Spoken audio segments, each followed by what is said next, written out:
অবশ্যই তার ক্ষমতা আছে এবং এই অভিযোগটা তো এসেছে যে মাস্টার্সের ফলাফল তিনি ধসিয়ে দিয়েছেন। প্রশাসনের ব্যর্থতাই আমি বলবো। আসলে তাকে পরিপূর্ণভাবে ডিপার্টমেন্ট থেকে বয়কট করতে পারবো। রায়টা পেছানোর কারণ কি বলে আপনাদেরকে উল্লেখ করে? ইন্টারনাল কয়েকটা জিনিস তো আমাদেরকে জানানো হয় না, আমরা সবকিছু জানিও না। তবে হ্যাঁ, এটা সত্য, তিনি অবশ্যই তার ক্ষমতা আছে এবং এই অভিযোগটা তো এসেছে যে মাস্টার্সের ফলাফল তিনি ধসিয়ে দিয়েছেন।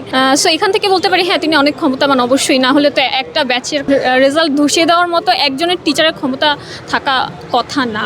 এটা একটা কর্তৃপক্ষের অজুহাত বলেন, কিন্তু আমরা মনে করি আসলে যে উনি আসলে এতই ক্ষমতাবান একজন শিক্ষক, তো এই ক্ষমতার কারণে আসলে জিনিসটা পিছানোর চেষ্টা করছে কর্তৃপক্ষই। মনে করছি প্রশাসনের ব্যর্থতা, কারণ 2 সপ্তাহে যেহেতু বলেছিল আমরা আশা করেছি যে তারা কথাটা রাখবে, কিন্তু এটা কি ক্ষমতার জোর ধরে হয়েছে সেটা আসলে একজন শিক্ষার্থী হয়ে আমার পক্ষে বলাটা সম্ভব না। যে ভিতরে কি হচ্ছে সেটা তো আমরা জানি না। আর আমাদের এজন্যই মূল দাবি যে 3 কার্যদিবসের মধ্যে আমাদেরকে যাতে কি অগ্রগতি হয়েছে সেটা যাতে আমরা জানতে পারি। কিছু মহল হয়তো চেষ্টা করছে।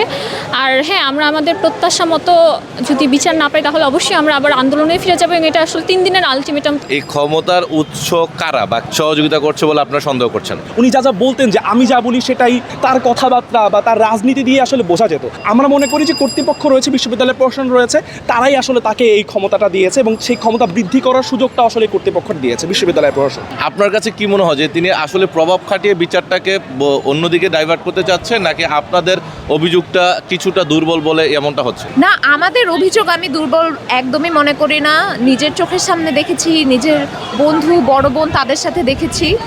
আমার কাছে মনে হয় না অভিযোগটার দুর্বলতার কোনো সুযোগও আছে। কিন্তু আমার এখানে মনে হয় যে ক্ষমতার অপব্যবহারের সুযোগ অবশ্যই আছে। উনি একজন খুবই ক্ষমতাবান মানুষ। স্বাভাবিকভাবেই আমাদের মাথায় আসে যে হ্যাঁ, ওনার সেই ক্ষমতাটুকু আছে হয়তো পেছানোর, কিন্তু ঢাকা বিশ্ববিদ্যালয়ের প্রশাসনের উপর আমাদের আস্থা আছে। একজন শিক্ষক যে কিনা এমন কাজ করতে পারে তাকে আসলে শিক্ষক আমরা কিভাবে ডাকবো সেটাই আসলে কথা। আমরা জানি, আমরা ভুক্তভোগীকে চিনি এবং আমার মনে হয় না এই জিনিসটা আসলে মিথ্যা প্রমাণিত হওয়ার কোনো জায়গা আছে। তো সেই জায়গা থেকে আমরা স্ট্রং পজিশনেই আছি। তদন্ত কমিটি ঠিক কতটুকু সত্য প্রকাশিত করে তাদের তদন্ত। 2 সপ্তাহের মধ্যে একটা আমরা ফ্যাক্ট চেকিং কমিটি থেকে একটা রেজাল্ট পাবো। দেখতে পেয়েছি যে কর্তৃপক্ষ একটা গড়িমাসি করছে, এক ধরনের লেটের মধ্যে দিয়ে তারা জিনিসপাতিগুলো যাচ্ছে। তো এই জন্য আসলে আমরা আগামীকালকে, যেহেতু তারা বলেছে আগামীকালকে একটি সিন্ডিকেট কমিটির মিটিং হবে, আমরা তাদেরকে একটি আলটিমেটার দেওয়া, কোনোভাবে যদি আপনারা সত্যকে লুকানোর চেষ্টা করেন, যেহেতু এইটা আমরা জানি এটা অনেক আগে থেকে ডিপার্টমেন্ট একটা ওপেন সিক্রেটের মতো ছিল এবং যেহেতু ভিকটিম আমাদের মধ্যে একজন, ডিপার্টমেন্টের একজন মানুষ, তো আমরা জানি আসলে সত্যটা কি। তো যখন আসলে আমরা রায়টা পাচ্ছি না, 2 মাস হয়ে গেছে, বিভিন্ন কারণ দেখিয়ে আমাদেরকে রায়টা পিছানো হয়েছে যে 7 তারিখ যদি রায়টা আমাদের রায় আপনারা না দেন, আরও পিছান বা রায়টা আমাদের পক্ষে না আসেন, আমরা আরও আন্দোলনে নামবো। পেছনে কারা কাজ করছে এরকম কিছু কি আপনারা ধারণা করতে পেরেছেন বা জানতে পেরেছেন কিনা? আসলে তদন্ত না পেলে তো বিচার কার্য আগাবে না। তো আমরা আসলে তদন্তের দিকেই প্রথমে লক্ষ্য করছি, এরপরে আমাদের বাকি ডিসিশনটা হয়তো আমরা সবাই সম্মিলিতভাবে জানাবো। তার একটা ক্ষমতা আছে, তার একটা প্রভাব বিস্তার আছে। সেই প্রভাব বিস্তারের ক্ষেত্রে আপনারা আসলে কতটুকু ন্যায় বিচার পাবেন বলে প্রত্যাশা করছেন? যৌন নিপীড়নের এতগুলো মামলা, এতগুলো কেস, সেখানে আমি আশা করতেই পারি আমাদের ঢাকা বিশ্ববিদ্যালয়ের ন্যায় বিচারের পক্ষে থাকবে। শিক্ষার্থীদের নিরাপত্তা ইনশিওর করা একটা বিশ্ববিদ্যালয়ের দায়িত্ব। একটা বিশ্ববিদ্যালয় তো শিক্ষার্থী ছাড়া চলতে পারবে না।